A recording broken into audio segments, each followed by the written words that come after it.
नमस्कार। मैं KP. Dhoundiyal, film निर्देशक, लेखक, अभिनेता, रंगकर्मी, कवि एवं सामाजिक कर्मठ कार्यकर्ता। मैं आज उत्तराखंडी लोकधारा में बृहद्रथ नगर को लेता हूँ। बृहद्रथ नगर यानी कि पहला शिल्पी, मैंने पिछले कड़ी में दिया था कि पहला शिल्पी विश्व का सतयुग में, जिसका नाम बृहद्रथ था, उन्होंने अपने नाम से एक नगर की उत्पत्ति की जिसका नाम बृहद्रथ नगर हुआ। बृहद्रथ नगर होने के बाद द्वापर में गुरु द्रोणाचार्य, जिनकी हम बात कर रहे हैं, वो भारद्वाज ऋषि के पुत्र थे। द्रोण से उनकी उत्पत्ति हुई और द्रोणाचार्य को सारी शिक्षा दीक्षा देने के उपरांत भारद्वाज ऋषि ने उन्हें कहीं कम नहीं आंका, छोड़ा नहीं, किंतु वे जिद कर बैठे कि मुझे ब्रह्मास्त्र चाहिए। द्रोणाचार्य की इस जिद के ऊपर भारद्वाज ऋषि ने उन्हें अपने आश्रम से निष्कासित कर दिया, क्योंकि उन्हें सुपात्र चाहिए था। पहले गुरु और शिष्य परंपरा का प्रावधान था। गुरु ने जो सीखा वही शिष्य को प्रदान किया जाता था, वो भी सुपात्र हो। तो उन्होंने उसे सुपात्र नहीं समझा, अपने ही पुत्र को निष्कासित कर दिया। द्रोणाचार्य देहरादून चले गए। कृपी और कृपाचार्य की बहन कृपी, तो कृपी से उन्होंने शादी की और टपकेश्वर में रहने लगे। वहीं अश्वत्थामा का जन्म भी हुआ। टपकेश्वर इसलिए कहते हैं क्योंकि उसमें जब ये रह रहे थे तो अश्वत्थामा के लिए माँ कृपी से दूध उपलब्ध नहीं हो पा रहा था, तो उन्होंने, द्रोणाचार्य ने तपस्या की भगवान शिव की और कहा कि मुझे पुत्र के लिए दूध चाहिए। कुछ ऐसी अनुकंपा, कुछ ऐसा आग्रह मेरे ऊपर, ऐसा आग्रह किया कि मुझे दूध मिल जाया करके, ताकि मैं बच्चे को पिला सकूं। मेरे पास कुछ इस तरह का है नहीं।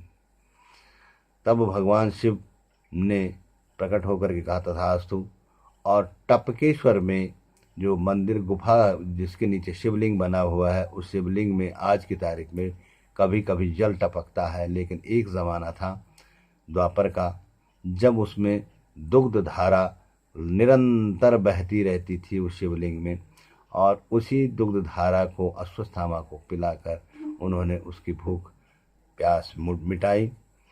वर्तमान में लोगों ने उसका दुरुपयोग किया, उस दूध का, उसको खान पान में उपयोग में लाए, जिसके कारण वो दूध निकलना बंद हो गया। और आज वर्तमान में आप देख सकते हैं कि वहाँ एक गाय के थन के हिसाब की तरह ऊपर छत को बना हुआ है उस गुफा के अंदर, और उससे जल टपकता रहता है उस शिवलिंग में।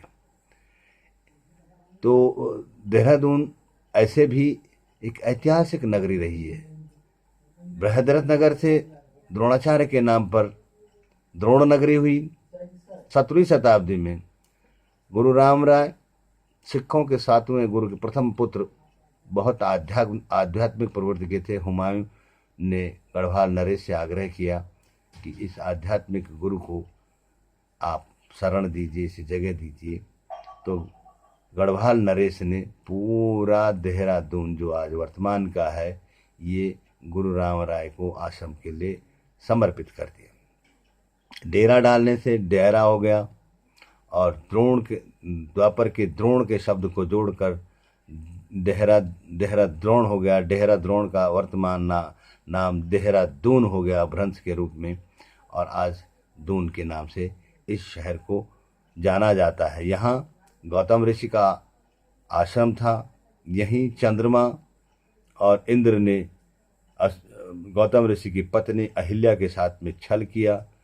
मुर्गे का बांकना, चंद्रमा का पूर्ण रूपेण जो प्रज्वलित होती थी पूरे महीने, वो स्थापित होने के कारण उन्होंने चंद्रमा ने वह तब भी किया, जिसको चंद्रवनी हम आज की तारीख पे कहते हैं। बहुत पौराणिक स्थल है और यहाँ गंगा से एक धारा वहाँ निकलती है, जिसका जल अगर आप परीक्षण के तौर पर देखेंगे तो गंगा का जल एक वहाँ कुंड में मिलता है। क्योंकि गौतम ऋषि उसी गुफा के अंदर से, एक ज़माने में कभी गुफा हुआ करती थी, उस गुफा के अंदर से सीधा हरिद्वार में निकलते थे। हरिद्वार से गंगा का जलपान सेवन करके, स्नान करके उसी को लाते थे। लेकिन इंद्र और चंद्र के छल से जब वो ऐसा हो गया तो उसके बाद उनको कभी हरिद्वार नहीं जाना पड़ा।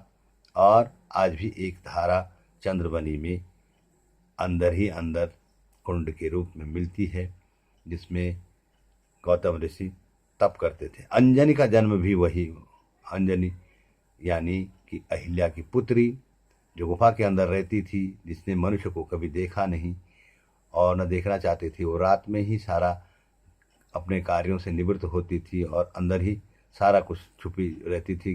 विष्णु ने छल कर करके जो किया, और हनुमान जी का जो जन्म हुआ वो भी चंद्रवनी में ही माना जाता है। सतयुग की बात आ रही है, आज की बात नहीं आ रही है। नवनाथ, जो नवनाथ हुए थे, जिसमें मच्छिंद्र नाथ से लेके गोरखनाथ और उसके बाद बालकनाथ तक की बात आती है नवनाथों में। तो इन नाथों का बहुत बड़ा प्रभाव उत्तराखंड पे रहा है। गोरखनाथ की स्थली भी यही रही है। उत्तराखंड, श्रीनगर इनका मुख्य केंद्र रहा था। और उनमें से 4 शिष्य ईस्ट, वेस्ट, नॉर्थ, साउथ में जो बसे हुए हैं, माडू सिद्ध, माडक सिद्ध, कालू सिद्ध और लक्ष्मण सिद्ध, ये सिद्ध आज भी देखे जा सकते हैं। और उनकी परंपरा गुड़ के प्रसाद से ही आज भी उसी तरह के पत्थरों का किस तरह से कटाव बनाकर उनको मूर्ति रूप दिया गया है। और यहाँ भंडारे होते हैं, लगभग रविवार के दिन यहाँ भंडारे चलते हैं। बहुत दूर दूर से लोग आते हैं आज भी, और रात में ये सिद्ध यहाँ दर्शन देते हैं आज भी। इनका उस तरह से मान्यता और परंपराएं हैं, जिसे आज हम देख सकते हैं। और एक दिन में ये 4 सिद्धों के दर्शन करना असंभव भी है। दोहर नगरी के बहुत सारे किस्से हैं, जो आगे भविष्य की कड़ी में हम आपको दिखाएंगे। नमस्कार, इन्हीं शब्दों के साथ में।